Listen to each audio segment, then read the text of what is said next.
तब तक यह वासनाएं तुम्हारी बनी रहेंगी। श्री राधे। हे करदम ध्यान रखना, आज से 7वें दिन मनु महाराज अपनी कन्या को लेकर के आएंगे और तुम्हें विवाह के लिए प्रेरित करेंगे, मना नहीं करना। करदम ऋषि कहने लगे मैंने तपस्या करते करते अपने को बैराग में ले जाने के लिए इतने वर्षों तक तपस्या करी, प्रभु आप पत्नी ग्रहण करने के लिए कह रहे हैं। देखिए संसार में पत्नी को धर्म पत्नी क्यों कहते हैं? धर्म मार्गेण संसरति सा, धर्म पत्नी जो धर्म के मार्ग में सबको लगाते ना, उसी को धर्म पत्नी कहते हैं।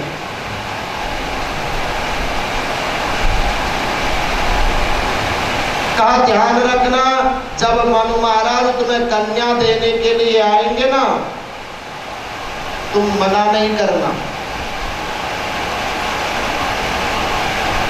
7वें दिन मनु महाराज अपनी पुत्री को लेकर, अपनी पुत्री देवहूति को लेकर के करदम ऋषि के आश्रम में आए। करदम ऋषि ने उनका आदर सत्कार किया, 3 आसन लगा करके बिछा दिए। मनु महाराज ने एक आसन ग्रहण कर लिया, शत्रुपा रानी ने आसन ग्रहण कर लिया। अब देवहूति सोचने लगी मेरे आने वाले समय में या मेरे पति बनने इनके बिछाए हुए आसन पर बैठूंगी तो मुझे पाप नहीं लगेगा क्या?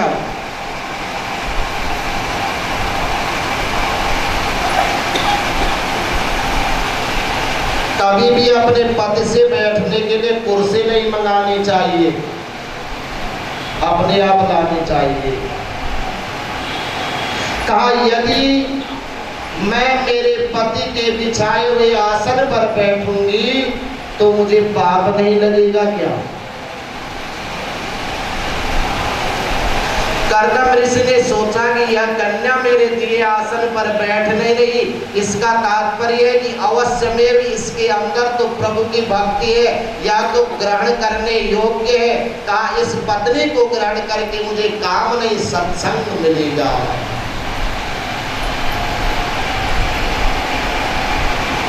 कहा हे बाले, यह जो तीसरा आसन लगाया है ना, यह आसन तुम्हारे लिए है, तुम्हें बैठना है। जब देवहूति को यह आसन दे दिया, जब अब सोचने लगी, कहा मेरे पति हैं, परम ब्रह्म परमात्मा है और इन्होंने मुझे आज्ञा दी है, अगर बैठूं तो पाप लगेगा, और आज्ञा दी है न बैठूं तो आज्ञा का उल्लंघन होगा। अब मुझे क्या करना चाहिए? कैसी होती है पति परायणा स्त्री, बताओ। थोड़ा सा एक प्रसंग आता है। तो पति पत्नी सुखपूर्वक निवास कर रहे हैं, उनके एक पुत्र है। सर्दियों का समय है, पति बड़ी देर से घर में, रात्रि में बड़ी देर से घर पहुंचा। कहा आज तो मेरे सर में इतना दर्द है, मैं बड़ा परेशान हो गया। पत्नी ने उसका सिर अपने गोद में रखा, दबाने लगी, सहलाने लगी। जब सिर दबाया जाता है तो नींद आती है, और नींद आ गई, और नींद आते ही जब चारपाई में बच्चा लिटाया, उसके नीचे आग जल रही, बड़े बड़े कोयले हो रहे हैं और बच्चा उलट पलट रहा है। बच्चा उलट पलट रहा है, देखा आग जली है और बच्चा कहीं चारपाई में से पलट गया तो अग्नि में पड़ेगा तो बड़ा परेशान हो जाए, परेशानी आ जाएगी। और यदि मैंने पति को उठा दिया अपनी गोद में से, इसकी नींद खुल जाएगी और मुझे पाप लगेगा।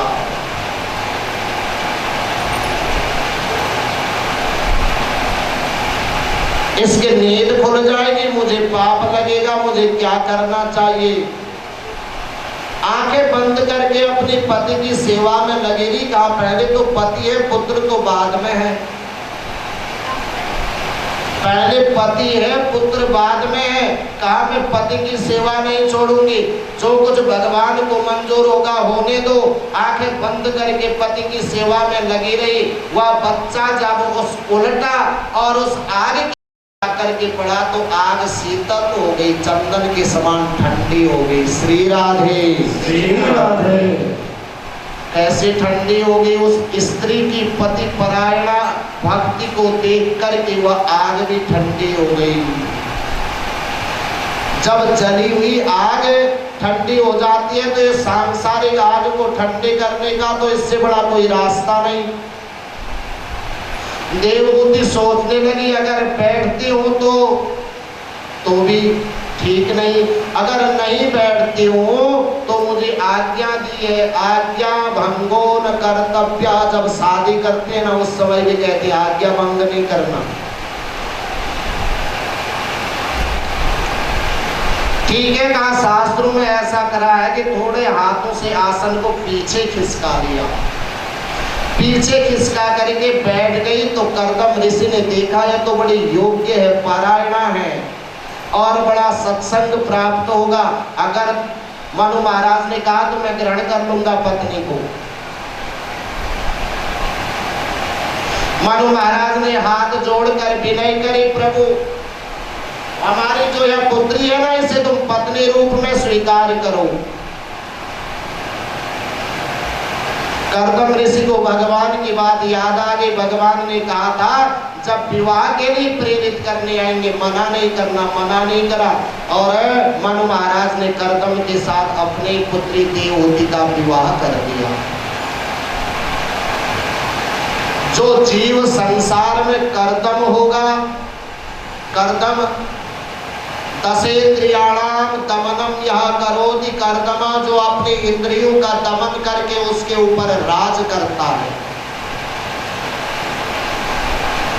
उसी को कर्दम कहते हैं। जो कर्दम होगा संसार में अपने इंद्रियों को बस में कर कर भगवान के नामों में तन्मय होगा, उस कर्दम को देवहूति जैसी पत्नी प्राप्त होगी, देवहूति जैसा सत्संग प्राप्त होगा। और जब देवहूति जैसी पत्नी हो, देवहूति का तात्पर्य क्या है? जो भगवान का आवाहन करने वाले, भगवान को बुलाने वाली। देवता नाम आवाहनम करोति सा देवहूति, जो देवताओं का आवाहन ही करती है, देवताओं को बुलाते हैं।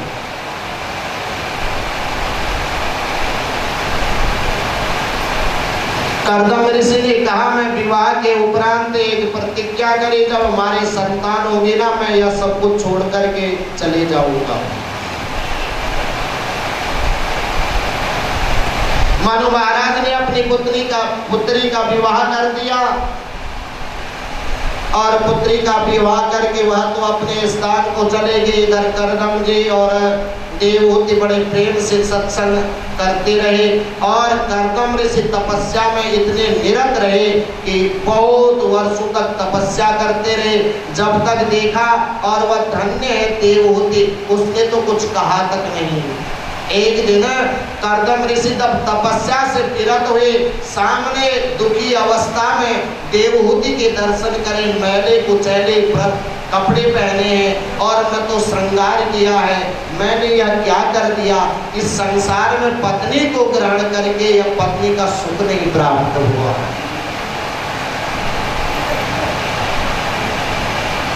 शीघ्र ही हाथ में जल लिया और जल छोड़ते ही एक सारी सुविधाओं से युक्त विमान आ पहुंचा और विमान में बैठते हुए कहा चलो अब हम सांसारिक सुखों का उपभोग करेंगे। देवहूति बड़ी शर्माई, कहा मैंने नहाया नहीं इतने दिन तक और नहीं कोई श्रृंगार किया है, मैं कैसे अपने पति के साथ जाऊं। या कर्दम मुनि को यह सब ज्ञात हुआ, उन्होंने शीघ्र ही देव पत्नियों का आवाहन किया। सबने सरोवर का आगमन हो गया, सरोवर में ले जा करके खूब स्नान कराया, चंदन आदि का स्नान कराया, सुंदर सुंदर आभूषण पहना करके कर्दम ऋषि के साथ बैठ करके देवहूति पूरे संसार में भ्रमण करने लगी।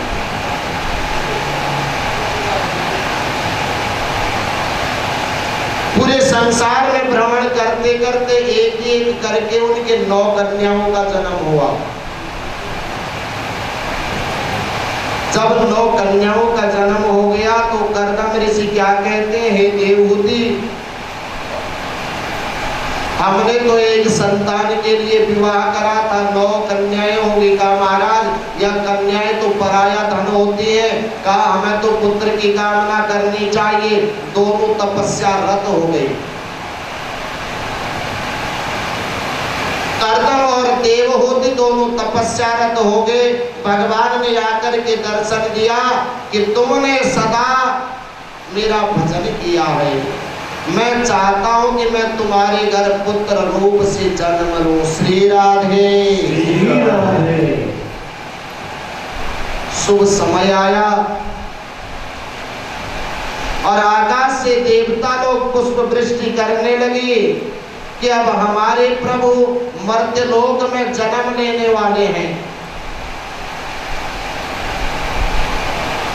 देवहूति ने सुंदर पुत्र रत्न को जन्म दिया, वही कपिल भगवान बने। बोले कपिल देव भगवान की जय। राधे राधे गोविंद गोविंद राधे।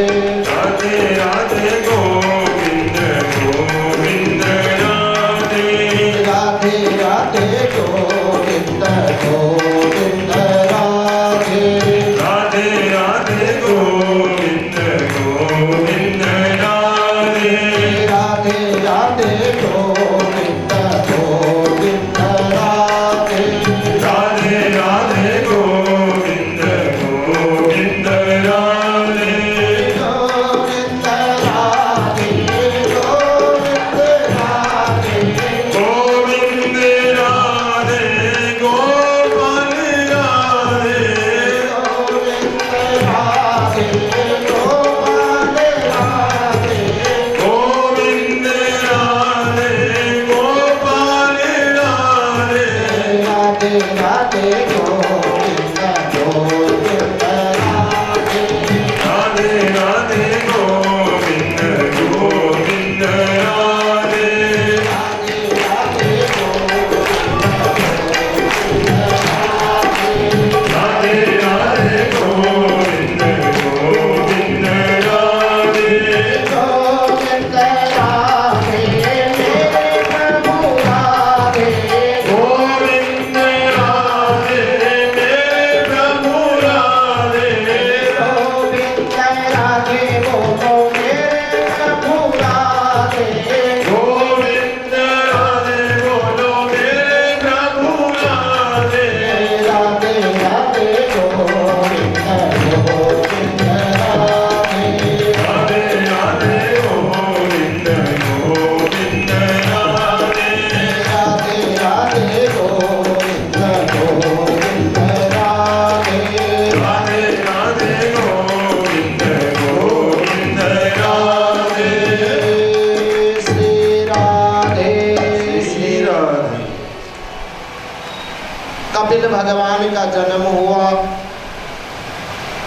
और जब कपिल भगवान प्रकट हुए ना, साक्षात भगवान नारायण के रूप में कर्दम और देवहूति ने दर्शन करे। शंख चक्र गदा पद्मं वनमाला विभूषितम। पैदा होते ही शंख चक्र गदा पद्म धारण किए हुए नारायणम नमस्कृत्य, हे नारायण तुम्हें हमारा नमन स्वीकार हो। कपिल देव कहने लगे पिता श्रेष्ठ कर्दम से, तुम तो ज्ञानी पुरुष हैं, का इस संसार को छोड़ कर के तुम अब प्रभु के भजन में चले जाओ। कर्दम ऋषि ने तो पुत्र प्राप्त होते ही अपना इस मर्त्यलोक के संसार को छोड़ करके भगवान के भजन में चले गए। और इधर कपिल भगवान ने सोचा मेरे पिता तो ज्ञानी है, उनको तो उत्तम गति मिल जाएगी, उन्हें तो भगवान का सानिध्य मिल जाएगा, परंतु मैंने अपनी माता का भी उद्धार करना चाहिए।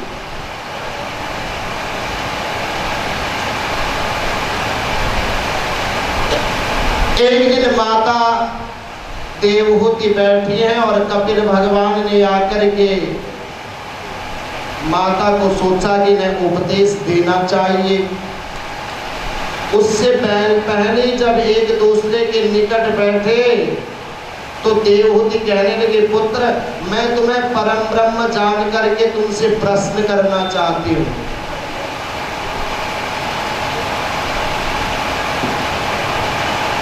कहा, पुत्र मैं तुम्हें परम ब्रह्म परमात्मा के स्वरूप में देखकर तुम्हें प्रश्न पूछना चाहती हूँ कि यह जो संसार सागर है ना, इस संसार सागर से दूर जाने का क्या रास्ता होगा? अगर इस संसार में ही है तो यहाँ तो माया घेरते घेरते आज थोड़ा चाहिए, कल ज्यादा चाहिए, ज्यादा चाहिए, ज्यादा चाहिए, इतना ज्यादा चाहिए हो जाता है कि एक दिन हम ज्यादा ही बन जाते हैं। एक महात्मा जी तपस्या में लीन थे, उनकी गोद में आके एक चूहा छिप गया।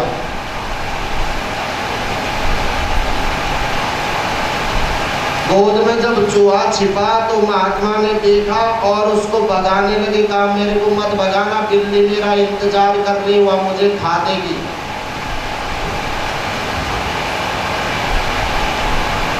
चूहे ने महात्मा से कहा, महाराज अगर मुझे अपनी गोद से भगा दिया ना, बिल्ली मेरा इंतजार कर रही है, वह मुझे खा देगी। महात्मा ने कहा, भाई ऐसे तो मैं तेरे को गोद में छुपाए रह नहीं सकता, ऐसा करता हूँ कि मैं तुझे ऐसा बना देता हूँ कि तो तुझे बिल्ली खावे नहीं। कहा, बहुत बढ़िया। मनुष्य की लालसा देखना कैसे होती है, जीव की लालसा। चूहे ने कहा, महाराज मुझे एक बिल्ली बना दो ताकि बिल्ली से मेरा भय समाप्त हो जाएगा। महात्मा ने जल लेकर के कहा, जा छू मंतर तुम बिल्ली बन जा, और चूहा बिल्ली बन गया। महात्मा जी ने सोचा चलो इससे छुटकारा मिला, जाने दो, भजन करता हूँ। कुछ समय के बाद वही बिल्ली आकर के महात्मा की गोद में छुप रही है। महात्मा जी ने कहा, भाई कौन है तो क्यों छुप रहा है, यहाँ से भाग। बिल्ली ने कहा, यह कुत्ता मेरा पीछा कर रहा है और कुत्ता मुझे खा देगा, महाराज मेरी रक्षा करो, आप तो संत हैं, महात्मा हैं, आपने तो मुझे बचाना है, आप मुझे बचाओ। का क्या करूं? कहा, मुझे यार ऐसे ही कुत्ता बना दो ताकि मेरे को इससे भय नहीं होगा। महात्मा ने कहा, चलो अच्छी बात है। फिर से जल लिया और बिल्ली के ऊपर जल मारा तो वह कुत्ता हो गया। कुत्ता फिर विचरण करने लगा, अब मेरा कोई डर नहीं, मैं तो कुत्ता बन गया।